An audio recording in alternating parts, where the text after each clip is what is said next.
So hello everyone and welcome to Math Zone. और आज की इस वीडियो में हम पढ़ेंगे ट्रिग्नोमेट्री के बारे में। और ये जो वीडियो है हमारा वो फर्स्ट पार्ट है ट्रिग्नोमेट्री का।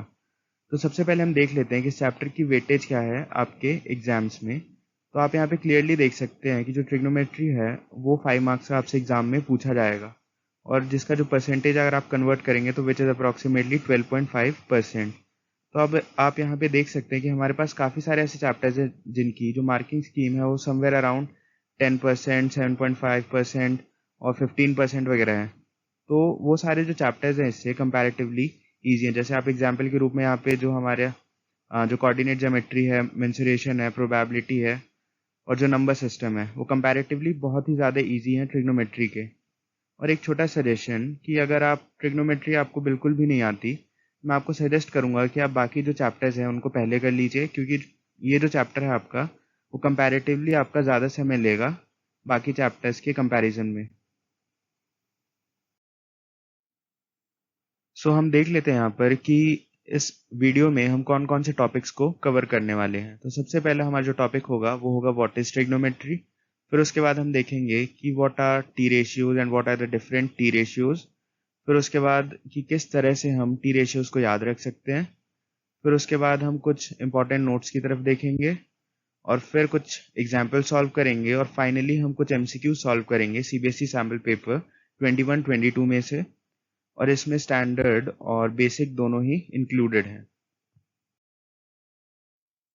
सो हमारा सबसे पहला जो टॉपिक है वो है ट्रिग्नोमेट्री। तो अब हम यहाँ पे ट्रिग्नोमेट्री का कोई संधि विच्छेद वगैरह नहीं करने वाले कि किन शब्दों से मिलके बना है और उनके अर्थ क्या हैं। तो हम डायरेक्टली पॉइंट पे आते हैं। सो बेसिकली ट्रिग्नोमेट्री एक तरीका है जिसके थ्रू आप एक राइट एंगल ट्राइंगल में उसके साइड्स को उसके एंगल्स के साथ रिलेट कर सकते हैं। तो ऐसा नहीं कि कोई नई चीज़ है, इसकी जानकारी जो है बहुत ही पुराने समय से मौजूद है। और अगर आप इसका एप्लीकेशन के बारे में पूछेंगे तो बेसिकली इसका जो यूज़ है वो हमेशा हाइट और डिस्टेंसेस जो होते हैं वो कैलकुलेट करने के लिए यूज़ किया जाता है। तो वो अभी हमारा मेन कंसर्न नहीं है, क्योंकि उसके लिए एक अलग से डेडिकेटेड चैप्टर है। वहाँ पर आप सीखेंगे कि किस तरह से हम ट्रिग्नोमेट्री का यूज़ करते हुए जो हाइट एंड डिस्टेंसेस कैलकुलेट करते हैं। तो अब आपके दिमाग में आ सकता है, जैसे मैंने कहा कि राइट एंगल ट्राइंगल्स पे ही ट्रिग्नोमेट्री लगाई जा सकती है, तो आप सोच सकते हैं कि बाकी ट्राइंगल्स पे क्या होगा फिर। ज़रूरी नहीं है कि आप सिर्फ राइट एंगल ट्राइंगल्स पे ही लगाएं, बट आपको एक राइट एंगल ट्राइंगल चाहिए होगा अप्लाई करने के लिए। अब जैसे यहाँ पर एक स्केलेन ट्राइंगल है हमारे पास ए बी सी। सो अब यहाँ पर कोई भी एक राइट एंगल ट्राइंगल नहीं है, तो हमें यहाँ पर खुद से एक राइट एंगल ट्राइंगल क्रिएट करना पड़ेगा ताकि हम ट्रिग्नोमेट्री लगा सकें। तो सबसे पहले हम क्या करेंगे, हम ए से एक परपेंडिकुलर डाल देंगे बी सी के ऊपर। अब आप देख सकते हैं कि जो ए बी डी और ए सी डी जो दो ट्राइंगल्स हैं वो दोनों ही राइट एंगल हैं, और आप यहाँ पे बहुत ही आसानी से लगा सकते हैं ट्रिग्नोमेट्री। तो हमारा जो नेक्स्ट टॉपिक है वो है ट्रिग्नोमेट्रिक रेशियोज और द टी रेशियोज। तो हमें यहाँ पे कुछ चीज़ें कंसिडर करनी पड़ेंगी, जैसे कि जो ए बी सी है हमारा वो एक राइट एंगल ट्राइंगल है, और जो सी है वो हमारा 90 डिग्री है और angle A B C is equal to theta. तो अब सबसे पहली चीज़ कि आप हमेशा याद रखिएगा कि हम जो भी एंगल कंसिडर कर रहे हैं तो उसके जो ऑपोजिट जो साइड होती है, उसके सामने वाली जो साइड होती है वो हमारी परपेंडिकुलर होती है। देयरफॉर जो हमारा ए सी है वो परपेंडिकुलर आ गया, और हम परपेंडिकुलर को नॉर्मली पी से डिनोट करते हैं ट्रिग्नोमेट्री। और फिर जो बी सी है वो हमारा बेस आ गया, मतलब जो परपेंडिकुलर के साथ जो साइड राइट एंगल बना रही है वो हमारा बेस कहलाता है। और जो बच गया हमारे पास ए बी वो हमारा हाइपोटेन्यूज होता है, और उसे हम एच से डिनोट करते हैं। तो हम यहाँ पे कुछ टी रेशियोज लिख सकते हैं, जैसे कि जो साइन थीटा है वो हमारा रेशियो आ जाता है पी बाय एच का, कॉस हमारा बी बाय एच का, टैन हमारा पी बाय बी का, और आप ऐसी बाकी तीन रेशियोज को भी देख सकते हैं। अब हमारे पास कुछ रिलेशंस होते हैं टी रेशियोज के बीच में, जैसे कि जो टैन थीटा को हम लिख सकते हैं sine theta by cos theta, और जो cosecant theta is the inverse of sin theta, and secant theta is the inverse of cos theta, and cot theta is the inverse of tan theta। तो अब ऐसा क्यों, क्योंकि आप अगर यहाँ पे देखें ध्यान से तो जो tan थीटा है हमारा वो p बाय b है, और अगर आप sin थीटा को cos थीटा से डिवाइड करा देते हैं यानी p by h divided by b by h, तो आपको मिलेगा p by b। So that's why जो tan थीटा है वो बराबर आ जाता है sin theta by cos theta के। और सिमिलरली आप देख सकते हैं जो कोसेकेंट थीटा जो है वो रेसिप्रोकल है साइन थीटा का। सिमिलरली जो सीकेंट थीटा है वो रेसिप्रोकल है 1 बाय कॉस थीटा का। और जो कॉट थीटा है वो रेसिप्रोकल है टैन थीटा का। अब ये नाम हमने इसलिए दे दिए हैं क्योंकि अगर आप ऐसा जिनको याद रखने की कोशिश करेंगे तो थोड़ा सा मतलब समझने के लिए परेशानी हो सकती है, बट अगर आप एक स्पेसिफिक नेम लेके उस रेशियो को याद रखेंगे तो आपको ज़्यादा बेहतर तरीके से वो याद रहेगा। सो बेसिकली यही जो sine cos tan cosecant secant and cot होता है उन्हीं को हम टी रेशियोज कहते हैं। अब आपके दिमाग में आ सकते हैं कि भाई इतने सारे टी रेशियोज तो आपने बता दिए, अब इनको याद रखने का कोई तरीका भी बता दो। तो इसको हम याद रखेंगे through a mnemonic which is Pandit Badri Prasad हर हर बोले सोना चांदी तोले। तब आपको करना क्या है, जो सारे जो वर्ड्स हैं इनका आपको फर्स्ट अल्फाबेट जस्ट लिख लेना है। तो that will be P B P H H B S C T. तो यहाँ पर जो P है that stands for perpendicular, B stands for base and H for hypotenuse, और जो S है वो स्टैंड करता है साइन के लिए, C for cos and T for tan. So हमने जो मेन टी रेशियोज होते हैं हमारे पास तीन, साइन कॉस टैन, उनको याद रखने का तरीका सीख लिया है। तो बाकी जो टी रेशियोज हमारे पास रह गए जैसे कि कोसेकेंट सीकेंट और कॉट, तो उनको हम बहुत ही आसानी से लिख सकते हैं क्योंकि वो जस्ट इनके रेसिप्रोकल्स हैं। So this mnemonic will be very helpful for you अगर आपको ये याद नहीं होते, और अगर आप ट्रिग्नोमेट्री की काफ़ी ज़्यादा प्रैक्टिस करेंगे तो हो सकता है आपको एट अ पॉइंट इस निमोनिक की ज़रूरत भी ना पड़े। So now some important points to consider. So the very first point is that sin theta is not equal to sin into theta. और ये जो चीज़ है बाकी टी रेशियोज के लिए भी अप्लाई होती है, तो आप इस चीज़ का ध्यान रखिएगा कि जब आप कैंसिलेशन करें तो आप साइन को साइन से कैंसिल ना कर दें और कॉस को कॉस से। और जो दूसरी चीज़ है वो है कि sine n theta is not equal to n sine theta until and unless the value of n is 1 और 0। कहने का मतलब ये है कि अगर आपके पास गिवन हो कि sine 2 theta is equal to 2 sine theta, तो आप जस्ट वहां पे लिख देंगे कि ये जो स्टेटमेंट है वो फॉल्स है। और जो तीसरी चीज है वो है कि sine theta to the power n can also be written as sine to the power n theta where n is a integer. So ये जो चीज है बाकी टी रेशियोज के लिए भी आप अप्लाई कर सकते हैं। So now let's just have a look at some examples to understand what we have studied so far even more better. तो कुछ छोटे सजेशन आपके लिए, अगर आपको ट्रिग्नोमेट्री पहले से आती है और आप इसको जस्ट रिवीजन के लिए देख रहे हैं तो मैं सजेस्ट करूंगा कि आप वीडियो को पॉज करें जब भी हम कोई नया क्वेश्चन सॉल्व करने वाले हों और उसको आप खुद से सॉल्व करने की कोशिश करें। बट अगर आपको क्वेश्चन नहीं आता तो आप पहले सोल्यूशन देख लें, फिर उसके बाद वीडियो को पॉज करें और खुद से उस क्वेश्चन को सॉल्व करने की कोशिश करें। तो इस तरह से आप इस वीडियो से मैक्सिमम आउटपुट जनरेट कर पाएंगे। सो इस क्वेश्चन में हमारे पास गिवन है कि ABC एक राइट एंगल ट्राइंगल है एट एंगल B, और हमारे पास AB की जो वैल्यू है वो है 24 सेंटीमीटर्स और जो BC है उसकी वैल्यू है 7 सेंटीमीटर्स। सो आप एक चीज हमेशा ध्यान रखिएगा कि जब भी हमारे पास एक राइट एंगल ट्राइंगल होता है तो हम वहां पर पाइथागोरस थ्योरम लगा सकते हैं। तो हम यहाँ पे जस्ट लिख सकते हैं कि जो AC स्क्वायर है that is equal to 24 square plus 7 square. So AC square becomes 576 plus 49 which is equal to 6 to 5। Therefore AC जो है वो हमारा आ गया 25 सेंटीमीटर्स। सो आप जस्ट यहाँ पे लिख लीजिए कि AC की जो वैल्यू है वो है 25 सेंटीमीटर्स। सो अब आपको निकालना है यहाँ पे value of sine A and cos A। तो हमारे पास जो एंगल है वो है ये वाला।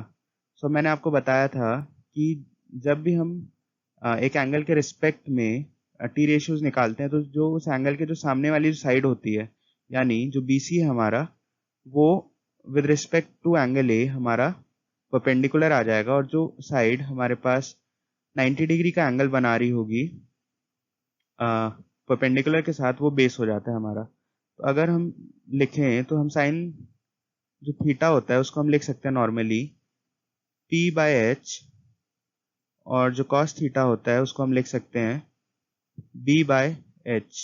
तो अब हमारे पास अगर जो साइन A है तो उसके लिए हमारे पास P की वैल्यू जैसे मैंने कहा था कि जो एंगल के ऑपोजिट वाला होगा, यानी जो साइन A के जो ऑपोजिट वाला जो एंगल है, मतलब यहाँ से जो ऑपोजिट जो साइड है वो है BC। So therefore perpendicular is going to be BC which is equal to 7, और जो बेस है सॉरी जो हाइपोटेन्यूज है वो है 25।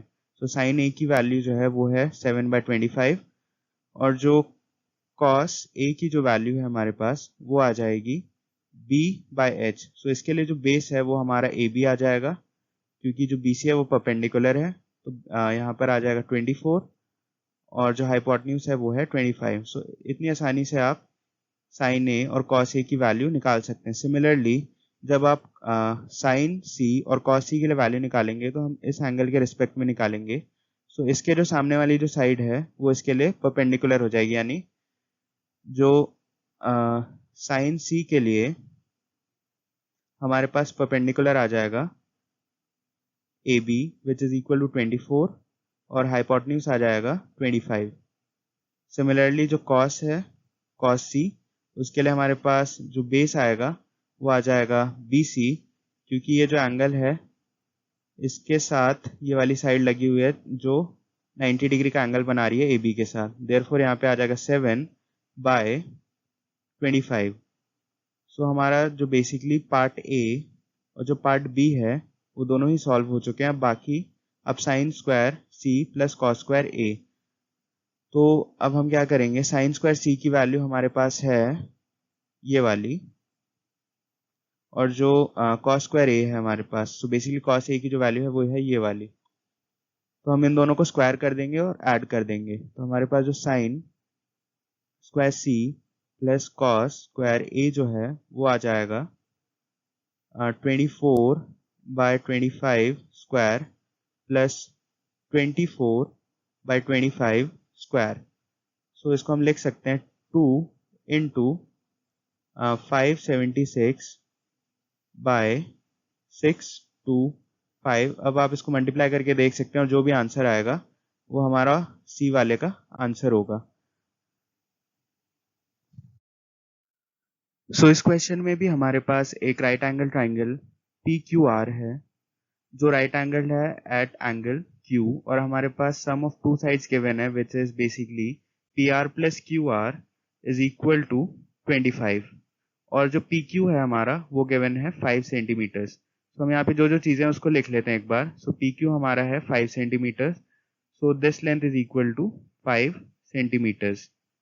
अब हमें पता है कि जो PR, तो basically PR plus QR is equal to 25 centimetre, but हमें इन दोनों की जो इंडिविजुअल लेंथ्स हैं वो नहीं पता। मतलब अगर हमें टी रेशियोज निकालने हैं तो पहले हमें इन दोनों की जो वैल्यू है उसे फाइंड आउट करना पड़ेगा।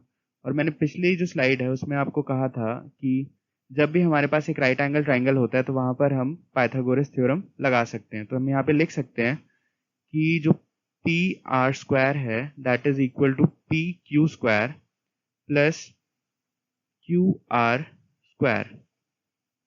सो अब अब इसको हम थोड़ा सिंप्लीफाई करेंगे तो हमारे पास आ जाएगा PR square is equal to PQ which is 5, सो उसका स्क्वायर करेंगे तो हमारे पास आ गया 25 प्लस QR स्क्वायर। तो अब आप एक काम करिए, इधर PR की या फिर QR की जो वैल्यू है वो इस इक्वेशन में से फाइंड आउट कर लीजिए। तो यहाँ पर मैं अभी के लिए PR की वैल्यू निकाल रहा हूँ यहाँ से। तो PR is equal to 25 minus QR, और ये जो वैल्यू आई है आप उसको इस इक्वेशन में पुट कर दीजिए। तो हमारे पास आ जाएगा PR की जगह हम लिखेंगे 25 minus QR square is equal to 25 plus QR। इसको आप और थोड़ा सिंप्लीफाई करेंगे तो हमारे पास आ जाएगा 625 plus QR square plus minus 50 QR is equal to 25 plus QR square. तो जो QR स्क्वायर है वो दोनों साइड ही कैंसिल आउट हो जाएगा, और इसको आप थोड़ा और सिंप्लीफाई करेंगे तो हमारे पास आ जाएगा जो 50 QR है वो बराबर आ जाएगा 625 माइनस 25 के विच इज इक्वल टू 600, और ये थोड़ा और सिंप्लीफाई करने पे आ जाएगा QR is equal to 600 by 50. So this is going to be equal to 12 centimeters. So हमारा जो QR की जो लेंथ है वो है 12 सेंटीमीटर्स। सो आप यहाँ से बहुत ही आसानी से PR की वैल्यू निकाल सकते हैं क्योंकि हमें QR की वैल्यू पता लग गई है। तो आप जस्ट इस इक्वेशन में क्यू आर की वैल्यू सब्स्टिट्यूट कर दीजिए, तो हमारे पास आएगा P R plus 12 is equal to 25। Therefore जो पी आर है that is equal to 13 centimetres. तो यहाँ पर हमारे पास आ गया ये वाली जो साइड है वो है 13 सेंटीमीटर्स। तो अब हमें जो टी रेशियोज निकालने हैं वो निकालने हैं with respect to angle P के। तो हमारा जो मेन एंगल आ गया वो आ गया ये वाला। तो अब इसके सामने वाली जो साइड आएगी हमारी वो आ जाएगी परपेंडिकुलर, यानी जो क्यू आर है वो हमारा हो जाएगा परपेंडिकुलर, और जो पी क्यू हो जाएगा हमारा वो हो जाएगा बेस, और जो पी आर है वो हो जाएगा हाइपोटेन्यूज। तो अब आपको पता होगा कि जो साइन पी है वो बराबर आएगा पी बाय एच के। तो पी की जो वैल्यू है यहाँ पर, यानी जो क्यू आर की जो वैल्यू है वो है 12 और हाइपोटेन्यूज है 13। तो ये आ गई हमारी साइन पी की वैल्यू। सिमिलरली कॉस पी के लिए भी हम लिख लेते हैं, cos P is equal to B by H which is equal to यहाँ पे आ गया 5 बाय 13, और यहाँ पे आप tan के लिए भी वैल्यू निकाल सकते हैं। So tan p is equal to p by b। So p is equal to 12 and b is equal to 5। So ये जो सारी वैल्यूज हमारे पास आ चुकी हैं तीनों की, और एक काफी इजी था। तो अब यहाँ पे आप एक चीज और कर सकते हैं कि जैसे मैंने यहाँ पे जो पी आर की वैल्यू निकाली थी, आप सेम जो चीज है वो वहां पे क्यू आर की वैल्यू निकाल के भी कर सकते हैं। यानी आपके पास अगर आप क्यू आर की वैल्यू निकाल के करेंगे तो आपके पास आएगा कि क्यू आर जो है वो बराबर आ जाएगा 25 माइनस पी आर के। सो आप इसकी मदद से सॉल्व कर सकते हैं इक्वेशन को जो हमने पाइथागोरस थ्योरम से निकाली थी, और आपके पास आंसर सेम ही आएगा। तो आप चाहें तो इस तरह से भी ट्राई कर सकते हैं। So now let's just have a look at this question. So this question basically says that 3 tan A is equal to 4 and we have to find the other t ratios of the angle A. तो हम इस video में mainly consider कर रहे हैं कि किस तरह से हम t ratios निकाल सकते हैं यूजिंग द पाइथागोरस थ्योरम। तो इसके लिए हम एक राइट एंगल ट्राइंगल कंसिडर कर लेते हैं जो कि राइट एंगल है एट B। तो अब यहाँ पर हमारे पास जो जो चीज़ें गिवन है उसको एक बार लिख लेते हैं। That is basically 3 tan A is equal to 4। तो इसको हम लिख सकते हैं, जो tan A है वो है 4/3 के। अब क्योंकि हम एंगल है कंसिडर जो कर रहे हैं वो है A, तो इसका मतलब ये है कि जो इसके जो ऑपोजिट वाली जो साइड है वो हमारी क्या आ जाएगी, perpendicular. So A B sorry जो ए सॉरी जो बी सी है वो हमारा परपेंडिकुलर हो गया, और जो ए बी है हमारा वो आ गया बेस, और जो ए सी है हमारा वो आ गया हाइपोटेन्यूज। सो अब हम यहाँ पे इसको लिख सकते हैं 4/3 और दोनों को ही k से मल्टीप्लाई कर सकते हैं, क्योंकि हमें नहीं पता कि ये जो रेशियो है हमारे पास 4/3 वो, क्योंकि सिंपलेस्ट फॉर्म में गिवन है हमारे पास 4/3, तो अब ये हो सकता है कि ये 8/6 भी हो सकता था। तो हमने कैंसिलेशन करने के बाद 4/3 आया, तो हमने इसे एक नंबर से ऊपर नीचे मल्टीप्लाई कर दिया ताकि ये अपनी एक्चुअल फॉर्म में आ जाए। अब यहाँ पे k जो है वो कोई भी एक नंबर हो सकता है पॉजिटिव। सो देयरफॉर हमें पता है कि जो tan होता है, जो tan A है वो रेशियो होता है p/b का, और p/b यहाँ पर बेसिकली हमारा bc/ab जो कि बराबर है 4k/3k। और एक और चीज कि अगर आप k नहीं भी लगाएंगे तो ऐसा कोई फर्क नहीं पड़ेगा, लेकिन आपको लगाना चाहिए क्योंकि ये आपके आंसर को करेक्ट करता है, अदरवाइज फिर वो गलत हो जाता है अगर आप k नहीं लगाएंगे। तो हमारे पास जो BC है वो आ गया 4k, और जो AB है वो हमारा आ गया 3k। सो अब आप यहाँ पे पाइथागोरस थ्योरम की मदद से AC की जो वैल्यू है वो कैलकुलेट कर सकते हैं। सो बेसिकली जो AC square is equal to AB square plus BC square. So अब आप यहाँ से वैल्यू निकाल सकते हैं, that is AC square is equal to 3k square plus 4k square, which will be equal to, अगर आप इसको थोड़ा ओपन करके लिखेंगे तो ये आ जाएगा 25k स्क्वायर, और यहाँ पे AC को आप जस्ट लिखेंगे तो आपके पास आ जाएगा 5 के। सो हमारे पास ये आ गई वैल्यू AC की 5K। तो अब आप इसकी मदद से बाकी टी रेशियोज भी निकाल सकते हैं। जैसे कि जो साइन ए है उसकी वैल्यू होती है P/H। तो अब आपको P की वैल्यू पता है, वो है 4K, और जो हाइपोटेन्यूज है AC उसकी वैल्यू है 5K। सो यहाँ पर हमारे पास जो वैल्यू आ गई वो आ गई 4/5, बिकॉज यहाँ पर K से K कैंसिल हो गया। सिमिलरली जो cos A है वो बराबर आता है B/HK। तो यहाँ पर हम B की जो वैल्यू है that is 3K divided by 5K। K से K कैंसिल हो गया और हमारे पास आया 3/5। और बाकी जो तीन रेशियोज रह गए, सीकेंट A, कोसीकेंट A और जो कॉट A है, उसको आप खुद ही कैलकुलेट कर सकते हैं। So now let's just have a look at some MCQs from CBSE sample paper.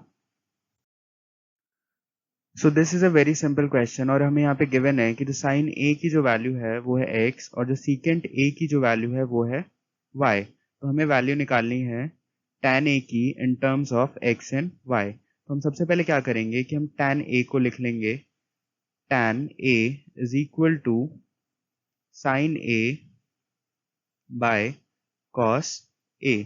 तो हमें sin की वैल्यू तो पता है वो है x, बट हमें cos की वैल्यू नहीं पता। तो पहले हम cos की वैल्यू निकाल लेते हैं और वो कहाँ से निकलेगी, इससे, क्योंकि जो सीकेंट A होता है हमारा वो रेसिप्रोकल होता है cos A का।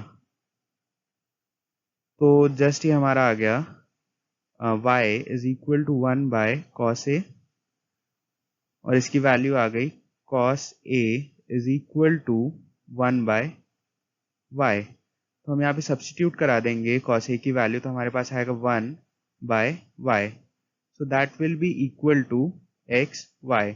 तो अब आप एक चीज हमेशा ध्यान रखिएगा कि जब भी हमारे पास डिनोमिनेटर में एक फ्रैक्शन वाली टर्म होती है, जैसे यहाँ पर है 1/y, तो जो उसका डिनोमिनेटर होता है हमारा, जो कि था यहाँ पे y, वो हमेशा न्यूमरेटर बन जाता है, यानी डिनोमिनेटर का जो डिनोमिनेटर होता है वो हमेशा न्यूमरेटर बन जाता है। सो देयरफॉर हमारा जो आंसर था वो आ गया xy, which is option A। So this is again a very simple question जहां पर हमारे पास दो राइट एंगल ट्राइंगल्स हैं और हमें गिवन है कि जो AD की वैल्यू है वो है 4 सेंटीमीटर्स, BD की जो वैल्यू है वो है 3 सेंटीमीटर्स, और जो BC की वैल्यू है वो है 12 सेंटीमीटर्स। सो हमें निकालनी है value of cot theta. So cot theta is equal to B/P। So हमें बेसिकली अगर इसके रिस्पेक्ट में हमें निकालना है तो हमें B/P निकालना पड़ेगा। सो इसके लिए जो B आएगा हमारे पास वो आ जाएगा BC, which is going to be BC, और P निकालने के लिए हमारे पास आ जाएगा यहाँ पे AB, और जो BC है हमें वो पहले से गिवन है, that is equal to 12, but हमें जो वैल्यू है AB की वो नहीं पता। सो इसकी वैल्यू कहाँ से निकालें। तो अब अगर आप यहाँ पे ध्यान से देखेंगे, जो ट्राइंगल हमारे पास ADB है वो एक राइट एंगल ट्राइंगल है, तो वहां पर हम पाइथागोरस थ्योरम लगा सकते हैं और हमें एक साइड वहां से मिल जाएगी। यानी हम लिख सकते हैं कि जो AB स्क्वायर है वो बराबर है AD स्क्वायर के प्लस BD स्क्वायर के। तो AB square becomes equal to AD square, which is 4 का square 16, and BD square which is equal to 3 square 9। तो अब आप यहाँ से सॉल्व करेंगे तो हमारे पास आ जाएगा AB is equal to 5 centimetres. So अब हमें बस AB की वैल्यू चाहिए थी, तो हमें मिल चुकी है वो है 5 सेंटीमीटर। तो हम यहाँ पे जस्ट सब्स्टिट्यूट कर देंगे 5। तो हमारे पास जो आंसर है वो आ गया 12/5, which is option number D। So it is the correct answer. So इस क्वेश्चन में हमें साइन थीटा की वैल्यू गिवन है विच इज A/B, और हमें वैल्यू निकालनी है tan थीटा की। सो इस क्वेश्चन को बेसिकली सॉल्व करने के लिए हमारे पास दो तरीके हैं। जो पहला है वो है आइडेंटिटी, और जो दूसरा है वो है यूजिंग द पाइथागोरस थ्योरम। अब क्योंकि हमने इस वीडियो में पाइथागोरस थ्योरम के बारे में सीखा है तो हम उसे ही अप्लाई करेंगे, और जो आने वाले वीडियोज हैं वहां पर हम इसे ट्रिग्नोमेट्रिक आइडेंटिटीज की मदद से भी सॉल्व करेंगे। तो सबसे पहले हम यहाँ पे लिख लेते हैं जो भी चीजें हमारे पास गिवन है, which is sine theta is equal to A/B, B. अब क्योंकि हम यहाँ पे पाइथागोरस थ्योरम लगाने वाले हैं तो हम यहाँ पे एक राइट एंगल ट्राइंगल कंसिडर कर लेते हैं। So this is our right angle triangle, let this be A, B और सी, और एंगल ए को हम बोल देते हैं कि यह थीटा है हमारा। So this can also be written as A के इंटू बी के, क्योंकि जो ए बाई बी है वो हमारा सिंपलेस्ट फॉर्म है और हमने उसे के से ऊपर नीचे मल्टीप्लाई करा दिया ताकि वो अपने एक्चुअल फॉर्म में आ जाए। तो अब यहाँ पे जो ये बराबर होता है वो होता है P बाय एच के। तो अब अगर हम एंगल थीटा के रिस्पेक्ट में देखें तो इसके सामने वाली जो साइड है वो है BC। तो इसका मतलब क्या है कि ये जो साइड है वो आ गई परपेंडिकुलर, ये वाली आ गई बेस, और ये वाला AC जो आ गया वो आ गया हाइपोटेन्यूज। तो अब यहाँ से हम लिख सकते हैं कि जो P की जो वैल्यू है वो है A के और जो H की जो वैल्यू है वो है B के। तो यहाँ पे लिख लेते हैं हम B के और यहाँ पे लिख लेते हैं A के। अब अगर हम tan थीटा निकालना चाहते हैं तो हमें चाहिए वैल्यू P बाय B की। ठीक है, तो P की वैल्यू तो हमें पता है विच इज A के, बट हमें B की वैल्यू नहीं पता। तो हम B की वैल्यू निकाल सकते हैं क्योंकि हमने एक राइट एंगल ट्रायंगल कंसिडर किया है, तो हम यहाँ पे लगा सकते हैं Pythagoras theorem. So therefore we can write AC square is equal to AB square plus BC square. So AC square हमारा आ गया B के होल स्क्वायर प्लस AB हमारा है B के बराबर, so that will be equal to B square and BC is equal to A के whole square. So अब आप यहाँ से जब वैल्यू निकालेंगे तो B स्क्वायर is equal to B square के स्क्वायर माइनस A स्क्वायर के स्क्वायर। सो यहाँ से आप के स्क्वायर कॉमन निकाल सकते हैं, तो हमारे पास आएगा B square minus A square, और आप जब यहाँ पे देखेंगे तो आपके पास आएगी value of B is equal to K square root of B square minus A square. So अब ये जो वैल्यू आई है इसी को हम यहाँ पे जो ऊपर वाली जो इक्वेशन हमने लिखी थी यहाँ पर कर देंगे सब्स्टिट्यूट। तो हमारे पास आ जाएगा k into square root of B square minus A square. So k से k कट जाएगा और हमारे पास जो tan थीटा की वैल्यू है वो आ जाएगी a by square root of B square minus A square. So जो हमारा करेक्ट आंसर है इसका वो है ऑप्शन नंबर डी। सो इस क्वेश्चन में हमारे पास गिवन है कि जो ए बी सी जो है वो एक राइट एंगल ट्राइंगल है एट एंगल बी, और लेट अस से ये हमारा ए है और ये हमारा बी है। तो हमारे पास जो वैल्यू है वो गिवन है tan ए की, दैट इज इक्वल टू √3, और हमें वैल्यू निकालनी है इस एक्सप्रेशन की, that is cos A cos C minus sin A cos C। तो इस क्वेश्चन को भी सॉल्व करने के लिए बेसिकली हमारे पास दो तरीके हैं। पहला है कि हम इसे पाइथागोरस थ्योरम से कर लें, और दूसरा है कि हमारे पास जो वैल्यूज होती हैं टी रेशियोज की एट स्पेसिफिक एंगल्स उसकी मदद से करें। तो क्योंकि हमने जो स्पेसिफिक एंगल्स की जो वैल्यू होती है टी रेशियोज की वो हमने अभी तक नहीं पढ़ी है, तो हम इसे पाइथागोरस की मदद से ही करेंगे। तो यहाँ पर आप लिख सकते हैं कि जो tan A है वो √3/1 है। अब क्योंकि सिंपलेस्ट फॉर्म है तो हम इसे लिख सकते हैं √3k/k। तो हमें पता है कि जो tan होता है नॉर्मली वो बराबर होता है P/B का बराबर। तो हमारे पास A के रिस्पेक्ट में जो इसका जो परपेंडिकुलर आएगा वो आ जाएगा, सॉरी यहाँ पे C आएगा, तो ये वाला हमारा आ जाएगा परपेंडिकुलर, और ये वाला जो है हमारा वो आ जाएगा बेस, और ये वाली साइड आ जाएगी हमारी हाइपोटेन्यूज। तो हमारे पास जो बेस की जो वैल्यू है वो आ गई है k, तो this will be equal to k and this will be equal to √3k। तो हम यहाँ पर यूजिंग पाइथागोरस थ्योरम जो h की वैल्यू है उसको निकाल सकते हैं। तो हम लिख सकते हैं यहाँ पे h square is equal to p square plus b square which is equal to h square is equal to p का जो वैल्यू हमारा है वो है √3k whole square plus b square that will be equal to k square. So h square की जो value आ गई हमारी वो आ गई 3k square plus k square that will be equal to 4k square. Therefore जो h की वैल्यू आ गई वो आ गई 2k। So we can write h as 2k। So अगर आपको साइन ए की वैल्यू निकालनी है यहाँ पर, क्योंकि हमें पहली बात तो यहाँ पे 3-4 चीज़ों की वैल्यू निकालनी पड़ेगी। पहला तो होगा कॉस ए, फिर कॉस सी, फिर साइन ए, फिर साइन सी। तो यहाँ पर हम एक एक करके इनकी वैल्यू निकाल लेते हैं। सबसे पहले हम निकालते हैं लेट अस से कॉस ए की value. So cos A is equal to B by H. तो हमारे पास ये आ जाएगा बी, यहाँ पे आ गया हमारा के आ गया हमारा, और जो एच है हमारा वो है 2k। So that will be equal to 1/2।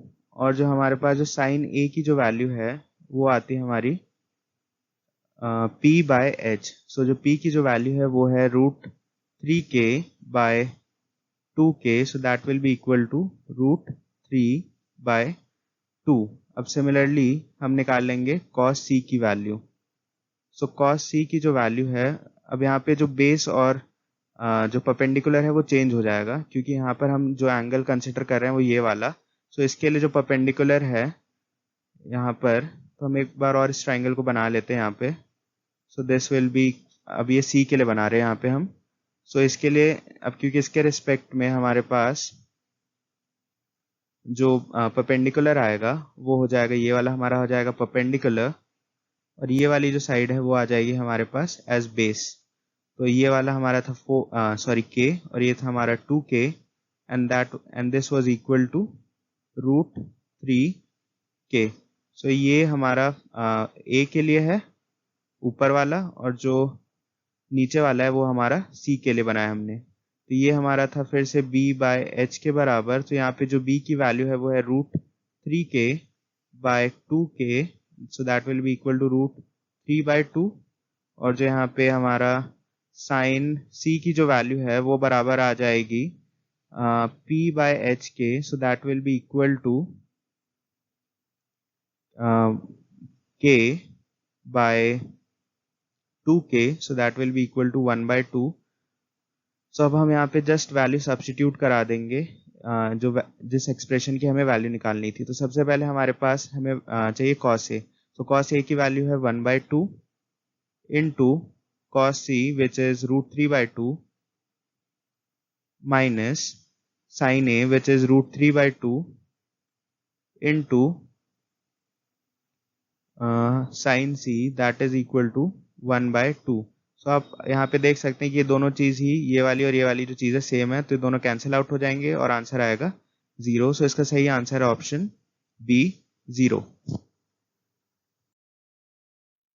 सो इस क्वेश्चन में हमारे पास गिवन है कि जो 4 tan बीटा की जो वैल्यू है वो है 3, और हमें वैल्यू निकालनी है इस एक्सप्रेशन की।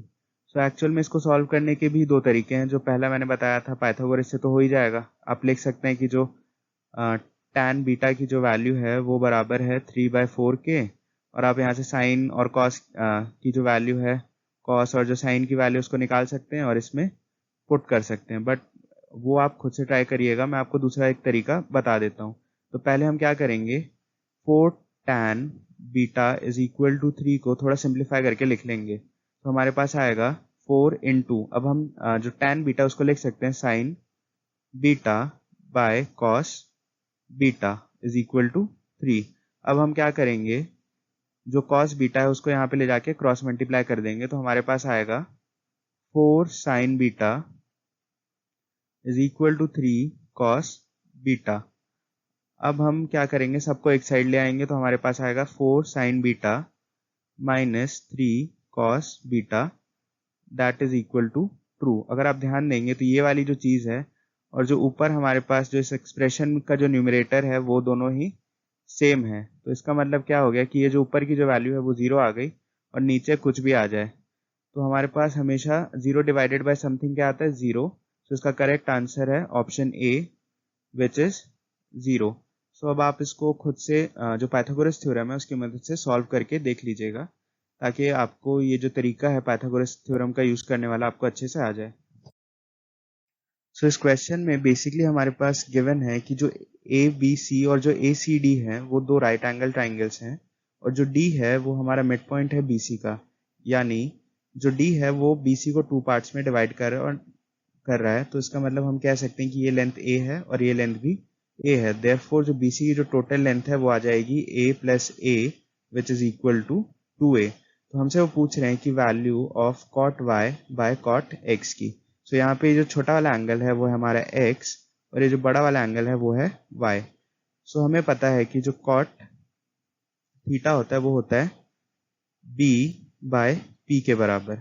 सो हमें जो cot y की जो वैल्यू हो जाएगी वो आ जाएगी, अब यहाँ से आप देख सकते हैं कि y के रिस्पेक्ट में जो उसका सामने वाला जो साइड है, यानी जो पूरा ये वाला जो साइड है BC, वो इसका परपेंडिकुलर हो जाएगा और जो बेस हो जाएगा इसका वो हो जाएगा AC, ये वाला।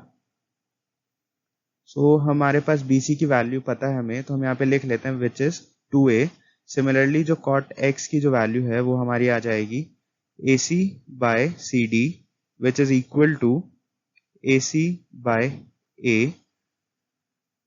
तो हमें वैल्यू निकालनी थी cot y by cot x की। तो हम यहाँ पे जस्ट इसे ऐसे ही लिख देंगे AC by 2a divided by AC by a। So मैंने आपको पहले बताया था कि जो डिनोमिनेटर का जो डिनोमिनेटर होता है बेसिकली, यानी a, वो चला जाता है न्यूमरेटर में। तो इसको हम लिख सकते हैं AC into a divided by 2a into AC। So AC से AC कट गया और A से A कट गया, तो हमारे पास आंसर है 1/2। तो सो इसका जो सही आंसर है वो है ऑप्शन बी विच इज 1/2। सो इस वीडियो के लिए इतना ही, मैं मिलूंगा आपको नेक्स्ट वीडियो में। So till then stay healthy, stay safe. और अगर आपके पास इस चैनल के रिलेटेड कोई भी सजेशन है तो आप मुझे कमेंट सेक्शन में बता सकते हैं, या फिर आपको कोई डाउट है तो वो भी आप मुझसे कमेंट सेक्शन में पूछ सकते हैं।